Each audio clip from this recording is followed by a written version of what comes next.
This is the FMCG Podcast. We speak with the leaders of today and hear their advice on how you can develop your leadership potential. Today, we are joined by Chris Terry of Nutrabolt, and we are talking all things sports nutrition. Stay tuned to find out key trends in performance nutrition, what it's like to build an established international brand in a new market, and leadership advice on how you can develop your career in sports nutrition. Let's get to it.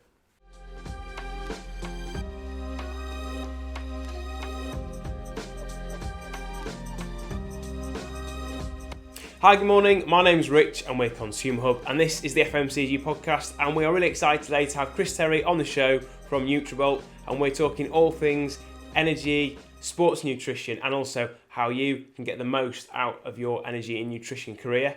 Chris, over to you. Just give us a quick introduction to you and also the business. Hi, Rich. Thank you firstly for having me. Appreciate it. And thanks for your time. Delighted to be here. So my name is Chris Terry. So I'm country manager for the UK for Nutrabolt. I've spent the last probably best part of a decade in sports nutrition. I have a degree and a master's in it. So it's great to be working in an industry which I'm really passionate about, if I'm honest, and something that I've certainly spent a lot of time working in the industry now through different companies. So spent about 8.5 years at Glanbia Performance Nutrition, doing various roles in sales, working my way up from sales executive role through to key account management, through to national account management, and then into some other functions as well. So sales operations, customer marketing across different regions as well. And then back into the UK at that point as sales director.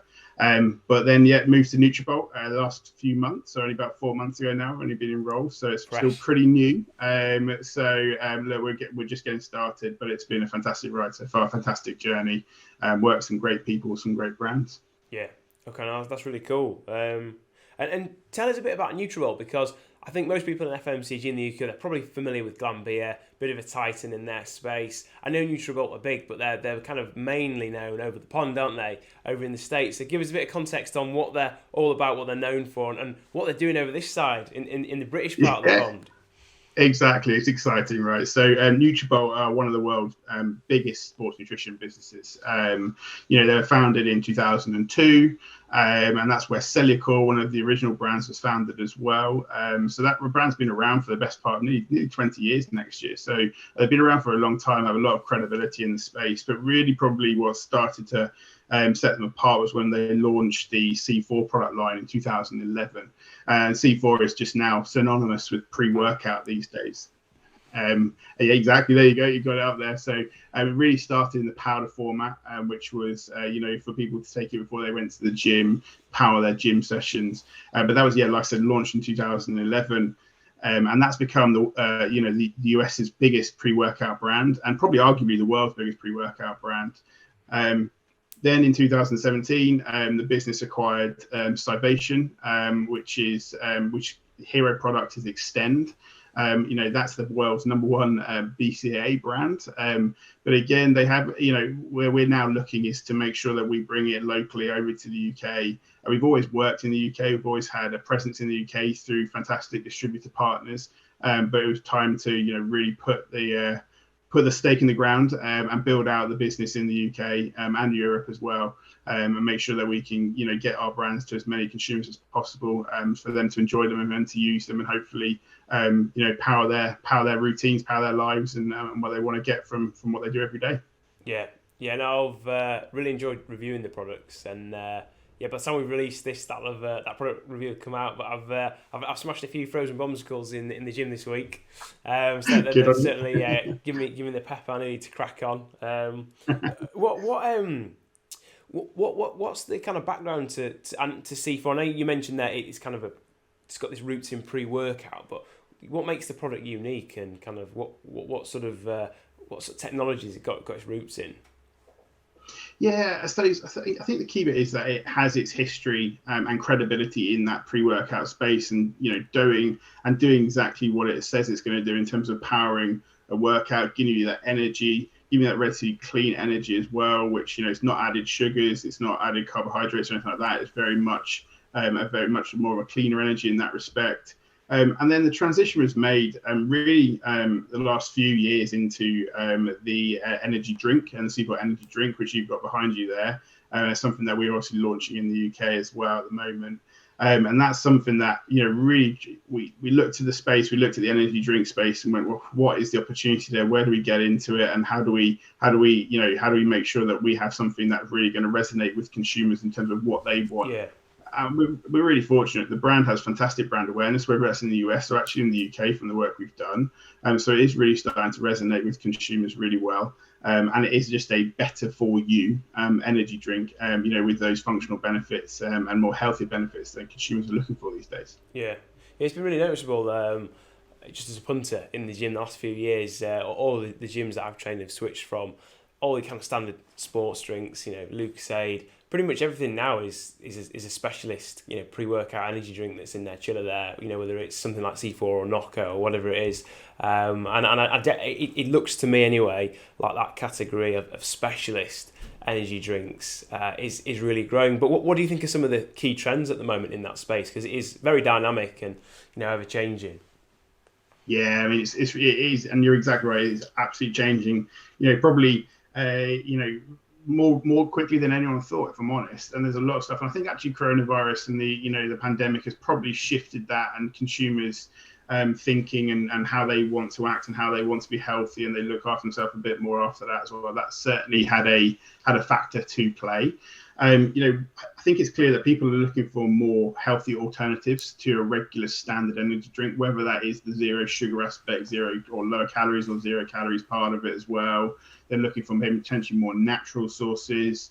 But they're also looking for those products that actually do what they say they're going to do and give you that extra pep, give you that extra boost that you're looking for. I think that's really where the performance energy segment or sub-segment of energy came in. So you mentioned Nocco, they're doing a fantastic job. There are other brands out there as well that are in that sort of sub-segment of performance energy, which is where C4 really sits. And that's what for us is around, whether it's powering your workout, powering your routine, powering your day. That's where we sit in terms of being able to give you that extra energy boost through added ingredients versus just having it through caffeine and sugar. Yeah, definitely. I do notice the difference. I'm still partial to a Monster when I'm being naughty, but the impending sugar crash is never great.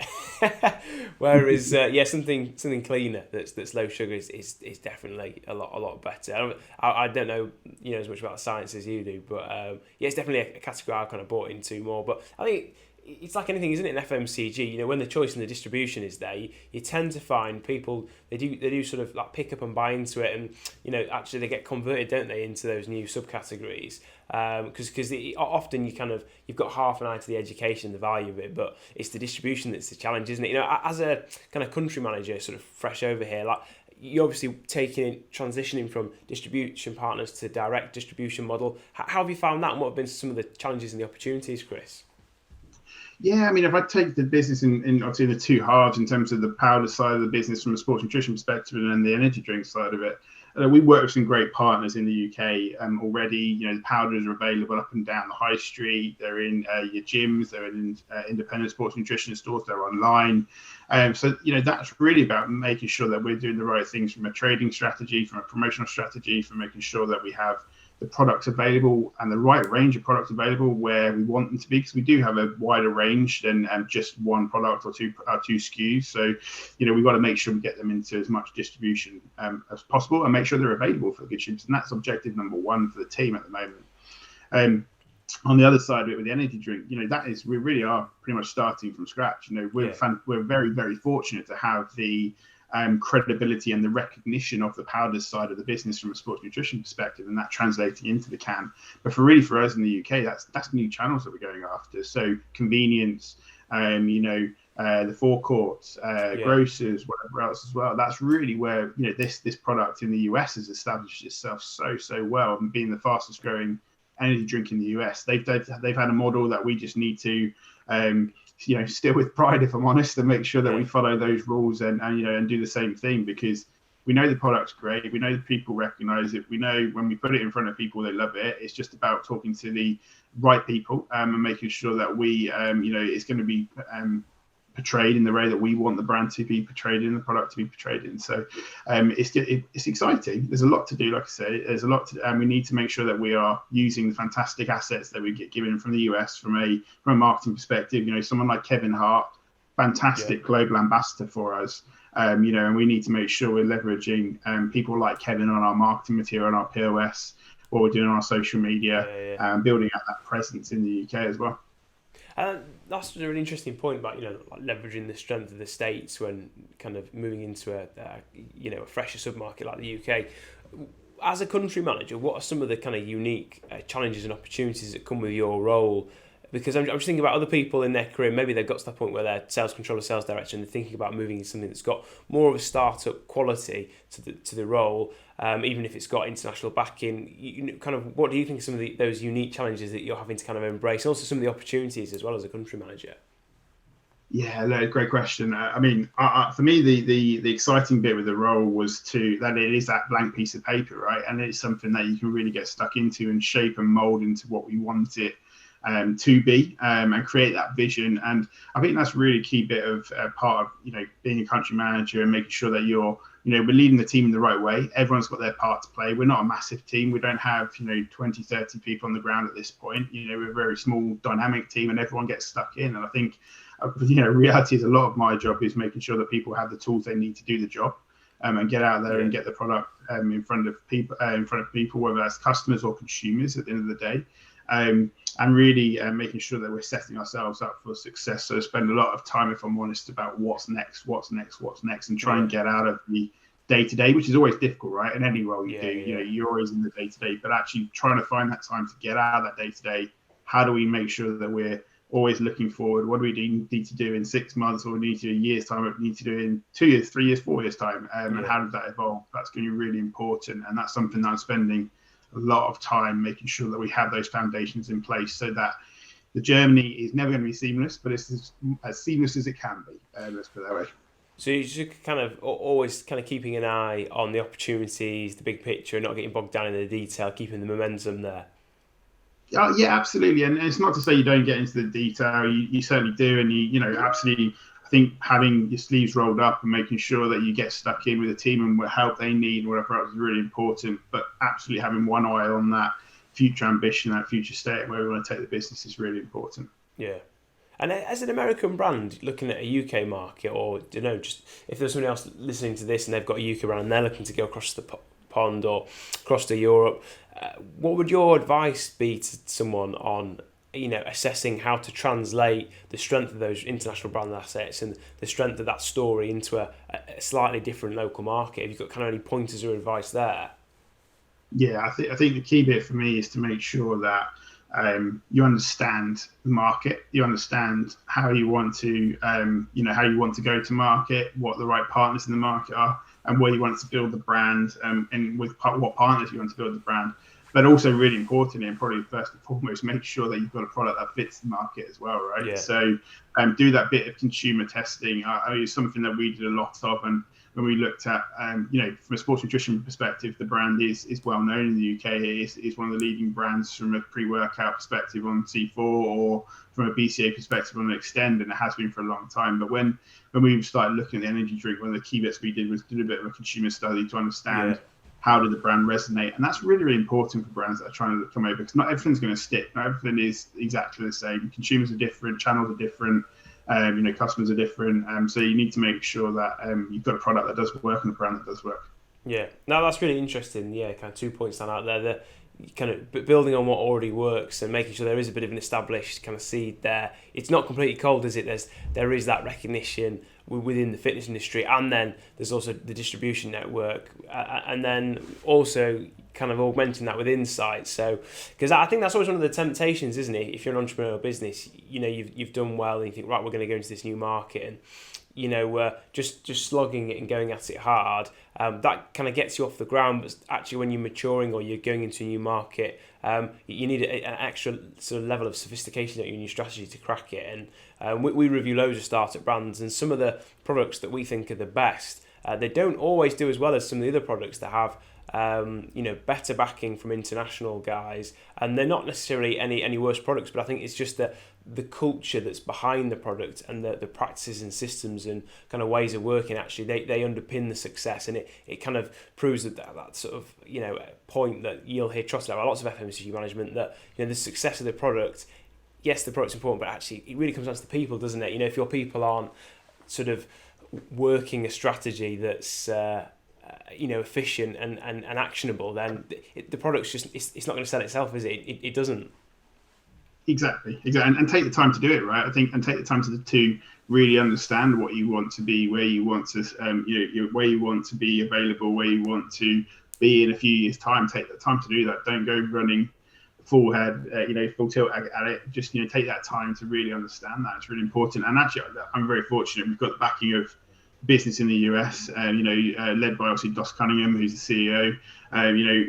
Those guys are, really, really, passionate about making sure that we do the right things in new markets, and obviously UK being one of those new markets, the C4 Energy, and making sure that we have the right resources. And there's been a lot of time spent with those guys and making sure that we are looking towards the future and what we need to do, in a few years' time rather than here and now, and making sure that we have those things and foundations in place as we move forward.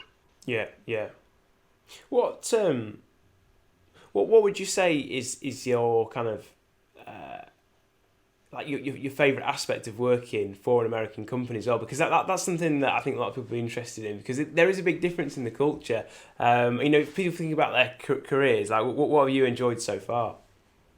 Yeah, really good question, because it's something I'd never really experienced before, if I'm honest. Yeah. So for me, it was brand new, and that was actually one of the sort of exciting things for me, and the challenges, because it is a challenge, it is something different. I think the key bit is that you've got some absolutely fantastic, passionate people who work for our business, and we're very fortunate to have that in the US. And maybe that's not always the case in other brands, I don't really know, but I've been very fortunate to walk into a place where they know the products, they know the brands inside out, they're willing to listen. That's really important, because the markets aren't always the same, and that's why I'm here on the ground with the team, because we know the local market, right? So and that's what it's all about. But I think time zone key is obviously the obvious factor in a lot of it. But again, the team have been really accommodating. There's not many crazy late night calls, if I'm honest, or anything like that. I've been very fortunate. The team has sort of recognised that and put them at a decent time of the day. But on the flip side of it, what I find, I try and split my day in two halves, if I'm honest. So the morning, spend time with the team on the ground here with customers. If we need to speak to customers, or I need to get involved in any customer conversations, any marketing conversations that are going on, and get a lot of the admin side of the day out of the way. And then I spend the afternoon really on the phone, on Teams, on Zoom, or whatever it might be, with the US, talking to the team that are based out there, whether that's from a finance side and my business partners on finance, or from talking to my boss, a guy called John Herman, who spend a lot of time bouncing around ideas with him, looking at what we need to do next, and again, sort of that more strategic side of it, and making sure that we're doing the things we need to do to find the solutions for the future. Great. No, that's really interesting. Look, we've got a review video which hopefully people have seen by the time they watch this podcast or listen to it. But we've got the C4 products behind us, and it's very visually striking. It's got that wash-based look to it, which I love. It's yellow and black. You associate it with danger, don't you, and high velocity. 4 flavours, aren't there? There's a Cosmic Rainbow, Frozen Bombsicle, Orange Slice, and the Twisted Limeade. What's your favourite and what's the best seller? Oh, right. So it's interesting. So cliche answer would be I love them all, which I actually do, which is quite interesting. I think flavour is one thing that we've nailed, if I'm honest. That they taste, and hopefully your review says that. No impartiality. It's good. It's all good. They do taste great. Cosmic Rainbow is personally my favourite. I think it's just a completely different flavour to what's out there. It's hard to describe. I had my other half. She described it pretty well, but it's very much, that's my favourite at the moment, and interestingly, that's our best seller at the moment. Is it? It's interesting. I think the quirkiness and the difference of the flavours probably made a huge difference. Frozen Bombsicles going through really nicely as well, so they're number 1 and 2. But I think it'd be interesting to see when we transition into more mainstream channels, if the more normal flavors, should we call them, come through better. But look, there's more flavor innovation coming. There's more product innovation coming as well. So these won't be the only 4 we have. There will be more coming. There's exciting stuff happening. Being led by the US, and that we'll fast follow on where we can. So there's a lot more to come. But yeah, for me, frozen bombsicle is my favorite. Is it? See, my favourite, spoiler alert, guys, if you've not seen the review already, but my favourite was the twisted limeade. I just thought it was great. I often find energy drinks go down. They make, particularly Monster, which I love. They make very, very complex sort of fruity punch flavours, and it's fun, it's frivolous, it's kind of over the top. But the twisted limeade is just very, very clear.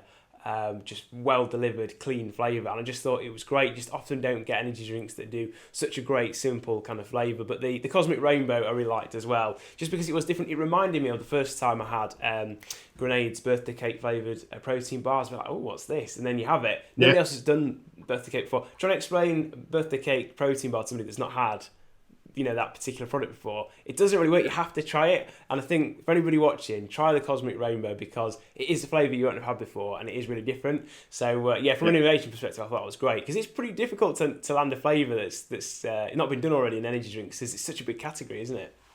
Oh, completely. And I think that's where the team, we've got a fantastic, product development team in the US, and those guys have done a fantastic job, like flavor matching, making sure we've got the flavors coming through that we want to come through. And again, that's a really key bit, because there's, there is the polarization within energy drinks, in terms of what flavors people like, and there's so many different flavors, like you say. So again, how do we make sure that we stand out? But, how do we make sure that we're true to ourselves in terms of the powdered side of the business from a pre-workout perspective? They taste great, and we have to make sure that translates into the energy drink as well. And that's really, one thing that has come through loud and clear when we've been doing a lot of the, reviews and research and whatever else, is that flavor and performance are the two things that really come through from a C4 energy drink perspective. It's that old saying, it does exactly what it says on the tin to a certain extent, but it's also then tastes great at the same time as well. Yeah. So kind of, the brand's come over here, it's conquering the UK. What's next? I appreciate, you're already in that kind of exciting chapter of development over this side, but if people are following you, like, what should they be keeping an eye out for? Oh, look, I think there's lots to. We're only just getting started, like you said. There's lots to get excited about. Whether that's through finding the products in more places, it's simple objective number one, and getting that availability and distribution moving in the right way. But also then from having more of a range of products that we'll be launching, whether that's on the energy drink side of it or on the sports nutrition side of it as well. And then also not forgetting about the Extend brand that we have as well. I mean, that's a fantastic brand. Tastes amazing again, but again, does exactly what you want it to do from a branched chain amino acids product. So, there's lots happening. There's lots going on. And there's some fantastic, we really put a big focus on marketing and how we make sure that we have the right products in the right places, and we explain the products to consumers, we educate consumers, but also we make sure that people can try the products. One of our biggest approaches will be through sampling and making sure we get the product into people's hands, and make sure they can try it, right? Because like you say, it's some of the flavors are a bit different, but actually, we're going to be out there. We're working with the Arnold Fitness Games in October. We're the energy sponsor for the Arnold Sports event there with Battle for the Middle Ground. So we're excited to be handing out loads of samples through that weekend as well, and making sure we're powering the athletes as well through that CrossFit event as well. So it's exciting. There's a lot of stuff going on. But look, watch this space, I suppose I'd say. Yeah. Now, that's one of the things I love about the sports nutrition space, and functional drinks is it is so engaging. There is a lot of sampling, there are a lot of events, there's a lot of buzz created. Well, kind of just thinking about people's careers, Chris, like for somebody that is thinking about a career in sports nutrition or something functional, kind of energy related, it is a very interesting, quirky segment of FMCG that's got its own eddies and currents and trends. Like, what would your advice be for somebody that's thinking about moving into that side of FMCG?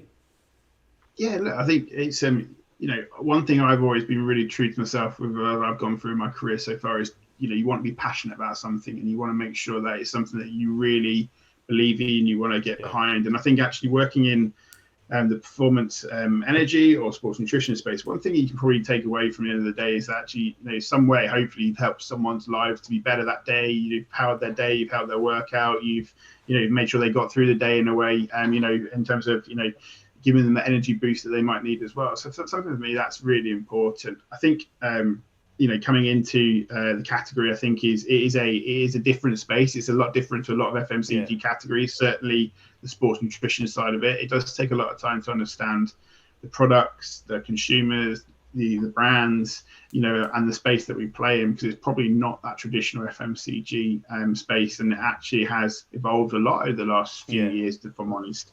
Maxi Muscle led the way with that in the UK, really, back in the day in terms of the distribution they had and where they built the brand to be. But it's a very different space to a traditional FMCG business, but obviously with the energy drink side of it, it's starting to get a little bit closer.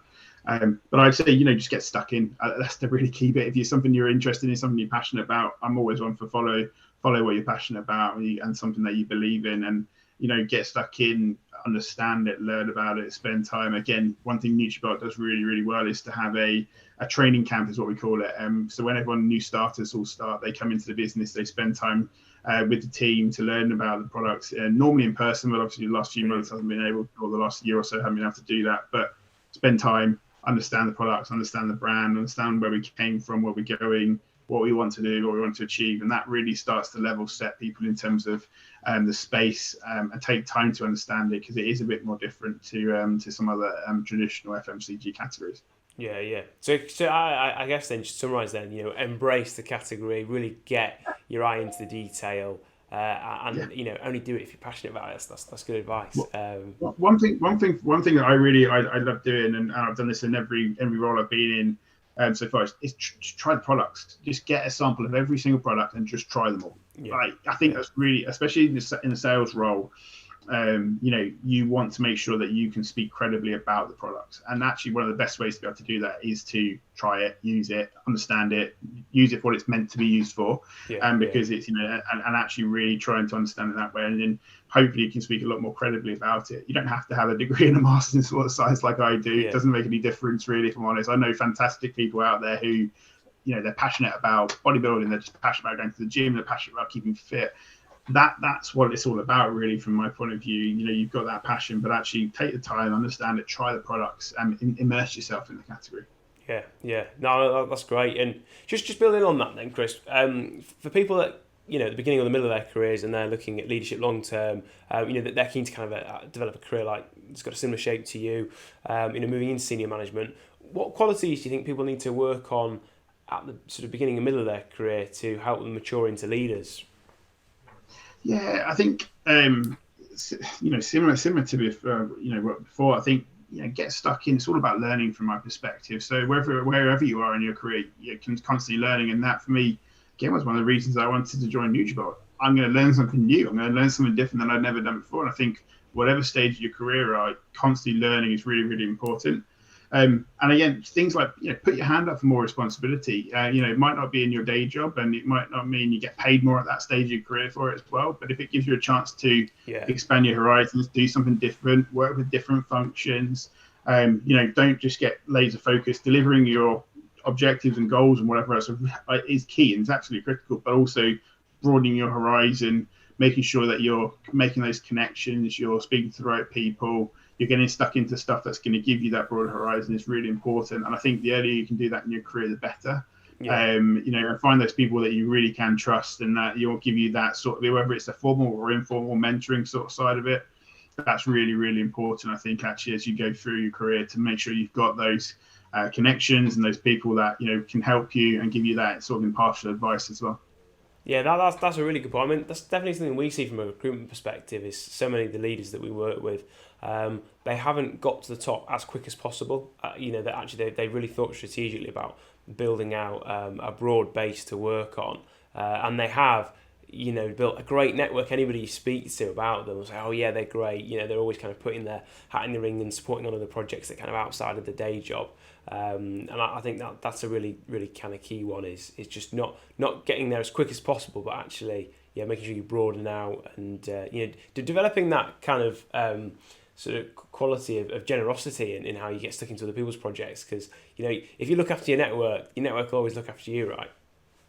Yeah, absolutely. I think, and you know, I would say, and maybe I don't think it is controversial actually, but I'll say it anyway. But it's, I think, you know, don't always have to be stuck in the sales role. Go and, you know, explore other opportunities. Go and explore other functions. You know, once you've worked in, I was fortunate to do a bit of a stint in the marketing team in previous life, and that was eye-opening for me, if I'm honest. I'm not a formally trained or classically trained marketeer by any stretch of the imagination, but it was actually really helpful to get in there and understand how these guys looked at the world, and that's really helped me to, you know, develop, because you have that appreciation for it, but two, actually, when you are talking to customers, you're in a different position. You shape your stories, you shape your sell differently.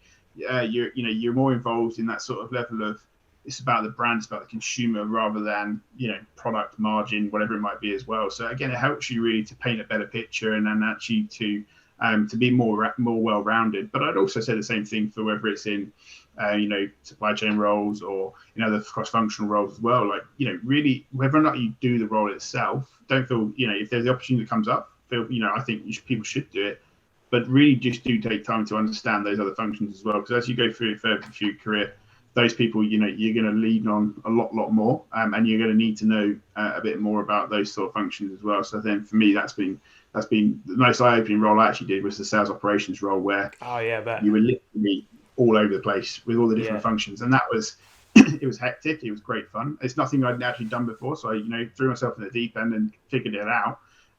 But, you know, that was really eye-opening, because you were in the different functions, and that really helped to, you know, hopefully make me a bit more well-rounded when it came back to sort of more of the senior roles. Yeah, no, that's a great point. Just building on that, final question, Chris. Anybody listening or watching, are there any resources that you'd recommend, other than the FMCG podcast, of course, that people go and check out and get into that would kind of support their development as a leader? Yeah, look, I think, I mean, for those people that know me, I'm not the biggest reader in the world, I'm not going to lie. There are some books that I will absolutely rely on. But from a sales perspective, I think there's a few things. One, you know, take the time to, if you get given the opportunity to go on training courses, do it. Make sure you do. I think it's really important just to get that formal training in the bank where you can do it. But actually, a lot of the time, learn from doing the job really well, and learn from others. You know, so like I said, that sort of, whether it's an official or unofficial mentor or buddy or coach or whatever you want to call it, you know, make sure you find someone that can help you there, because I think for me that's been the biggest you know, piece throughout my career, that I've had some fantastic people alongside me who I've been able to learn from, bounce around ideas off them, you know, make sure that we can, you know, we can do the right thing possible at that time, but also helps me to think about what I need to do for the future as well.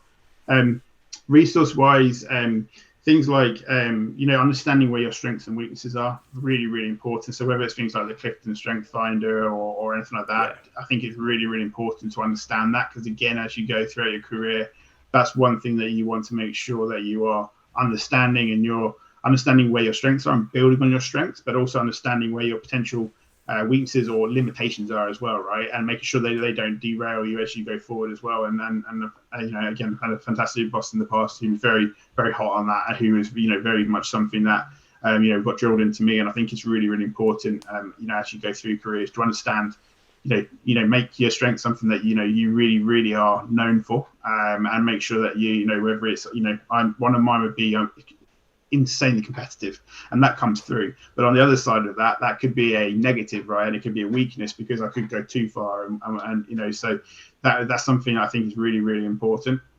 And then actually anything that can get you more well-rounded in sort of different functions and whatever else as well, or combining the actual sort of science. So one of my favorite books, actually, and this is one I have read, is The Laws of Growth. It's by Professor Byron Sharp, so around the fundamentals of brand building and how brands grow is the title of the book. So really important. It's on the list, actually. Speaking of people that don't read much, it's on the list. I've not read it yet, but it's meant to be a classic. Quite a few people recommended it to me. Yeah, it is. It's been around for a while now, but it's based in the science of marketing, and that, for me, again, I was eye-opening.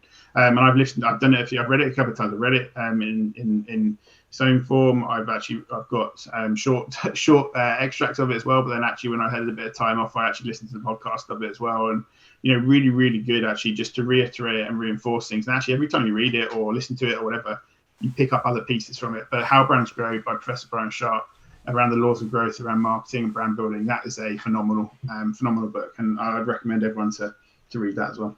Smashing. No, look, thanks, Chris. It's been a really interesting podcast. Loads of advice on, the energy category, performance nutrition, but also just some fantastic insights from your own career, which I know people really appreciate. So, thanks so much for joining us, guys. If you've appreciated the time Chris has invested in you today, just give him on a follow on LinkedIn. Check out C4, check out all the social, but most importantly, go and try the product. They are great. You'll enjoy, and check out our product review as well, which you'll find on all the usual formats that we distribute on Spotify, YouTube, all that good stuff. But just thanks again, guys. If you've been listening and watching, we really appreciate your support. Go and support C4 and Nutrabolt, and we will see you next time. Take care.